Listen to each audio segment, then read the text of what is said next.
After the Vietnam conflict, helicopters became part of the EMS landscape in the U.S., transporting critically ill and injured from a scene or hospital to a higher level of care. According to Blumen, there were 343 dedicated EMS helicopters operating in the U.S. in 1998. By the end of 2006, there were more than 750 EMS helicopters, according to the FAA. In that same time frame from 1998 to 2006, the number of helicopter accidents doubled over the previous 8-year period, resulting in 93 fatalities and 37 serious injuries. The most common factors found in 74% of the fatal accidents are weather and dark night conditions. The rapid growth of EMS helicopters resulted in more available services for requesting agents and robust competition between helicopter services. This has led to a hazardous practice called helicopter shopping, the practice of calling in sequence several air medical providers until one will accept the mission. This presentation is the product of a direct request from the FAA to the air medical community to address the issues of helicopter shopping by hospital, EMS, and dispatch personnel. A multidisciplinary committee was assembled to develop and produce this presentation with the assistance of a fair education grant.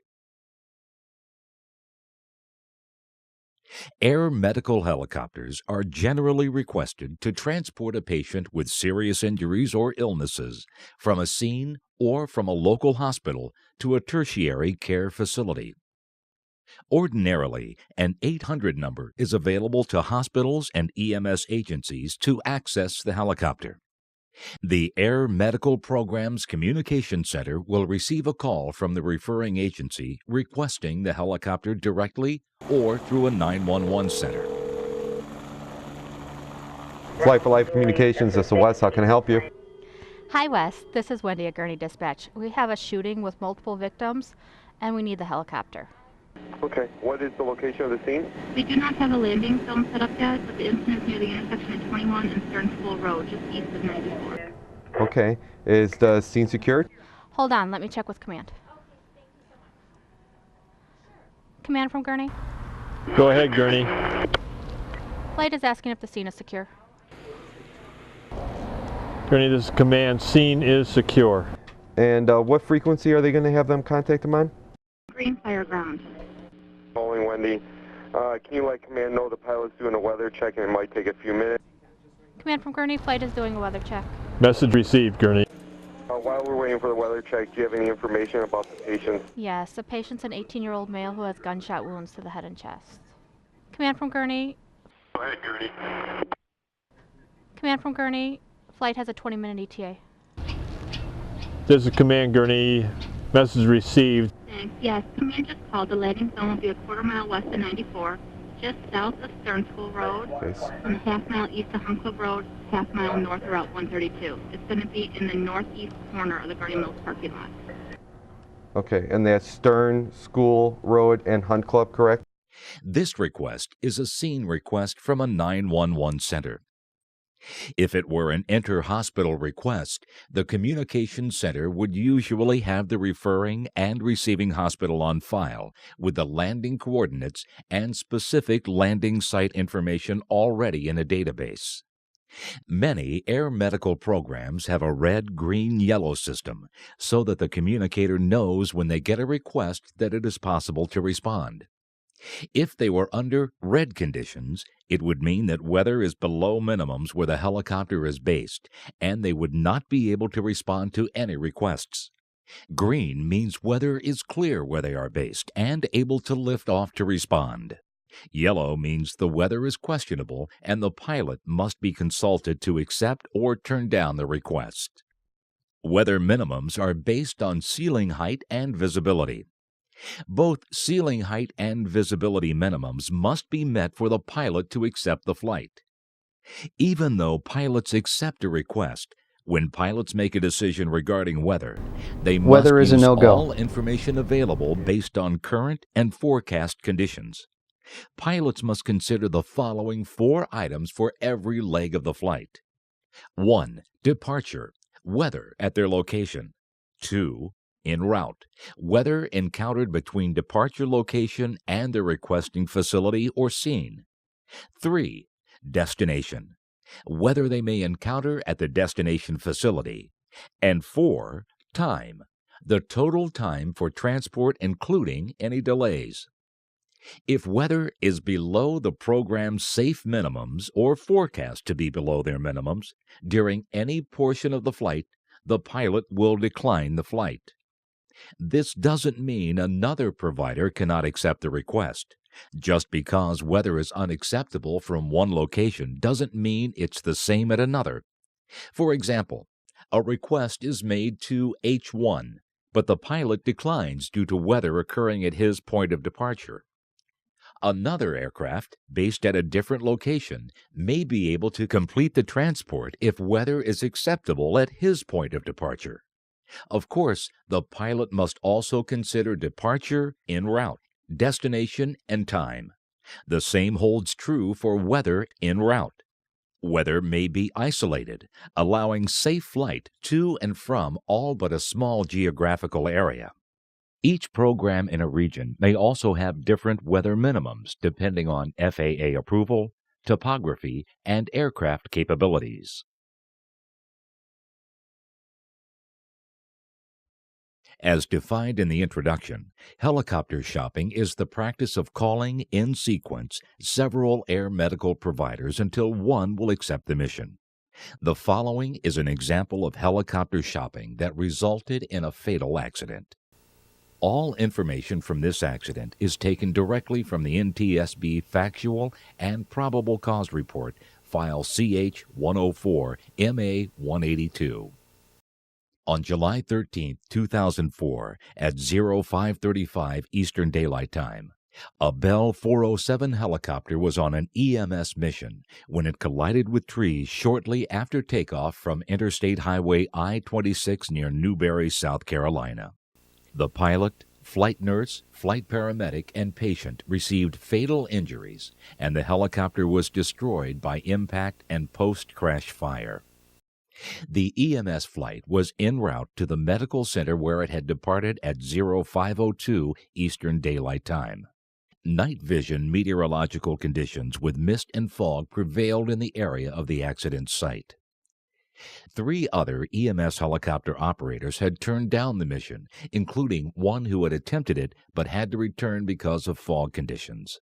The following is taken from an investigator's interview with a pilot who attempted the mission and turned around. On 7/13/04, I was the duty pilot at Care Force 1 EMS helicopter based at Richland Memorial Hospital.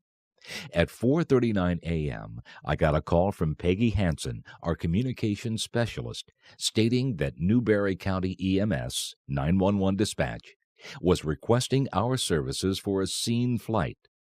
I accepted the flight based on available information from our company computer-based weather reporting system.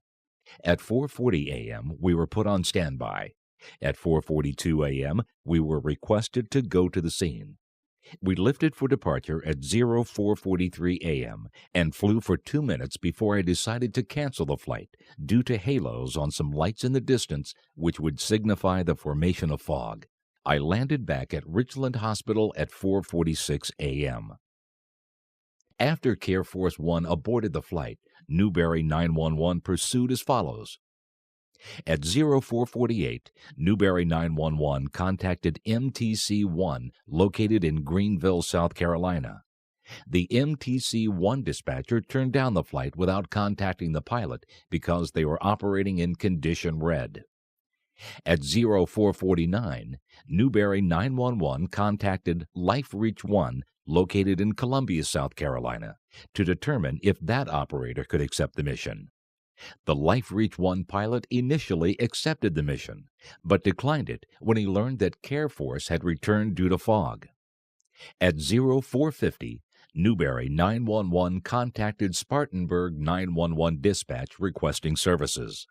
The Newberry 911 dispatcher informed the Spartanburg 911 dispatcher that other operators had declined the mission, stating, Greenville couldn't fly 'cause the fog was too bad. Columbia couldn't fly. The Spartanburg 911 dispatcher responded, "It may be the same. The Newberry 911 dispatcher continued to provide information about the launch request, never completing her statements about the weather turndowns. At 0452, as the Spartanburg dispatcher continued to collect information about the launch request, another Spartanburg dispatcher telephoned the accident crew to see if they were able to fly. The accident pilot accepted the mission at about 0455. Neither Spartanburg 911 dispatcher was aware that Care Force had aborted the mission due to fog, or that Life Reach 1 had turned down the mission, and therefore could not inform the accident pilot of this information.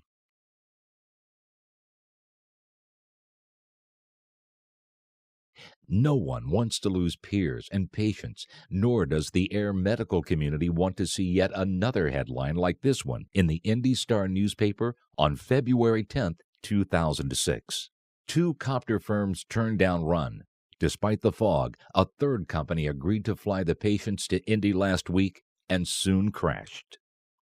Over the past few years, competing air medical services all over the U.S. have worked together to address the issue of notifying pilots when a flight is turned down for weather in their region. The Air Medical Services in South Carolina developed a statewide notification system shortly after the accident we previously portrayed. There's also a free internet service sponsored by AirMed International, headquartered in Birmingham, Alabama. This website, Weather Turndown. But prevention starts with hospital and pre-hospital personnel who can help to minimize risk of an adverse event caused by helicopter shopping. Hospitals that request air medical transport for inter-facility transfers play a key role and can contribute to the safety culture of the air medical industry in the following ways. First, ensure that the patient meets established and published criteria for air medical transport. Notify any subsequent air medical services contacted that you already called Life Flight, for example, and they could not respond due to weather.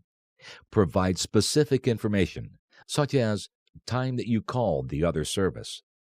Have ground transport contingency plans in place so that there are no delays for the patient while trying to access alternative air transport. Weather is an ever-changing phenomenon, and weather reporting is not always accurate. That's why it is important for a pilot to be told that another pilot has declined to take this flight. Communicate each time you call another service of a previous turndown. Educate personnel what to do when a flight is turned down for weather. Simple reminders posted at strategic places in the emergency department or at the 911 center would be helpful. With the help of requesting agencies, the air medical community will be able to respond safely and meet the needs of patients more efficiently. The Commission on Accreditation of Medical Transport Systems, CAMTS, requires each accredited program to develop a policy to discourage helicopter shopping and specifically address how the program interfaces with other air medical programs in the same coverage area to alert them of a weather turndown. 7th edition accreditation standards. The FAA, other national organizations, and state EMS agencies have addressed this issue by creating guidelines and procedures. Competing programs have also collaborated to develop policies to discourage helicopter shopping. The following list represents some of the published guidelines and procedures.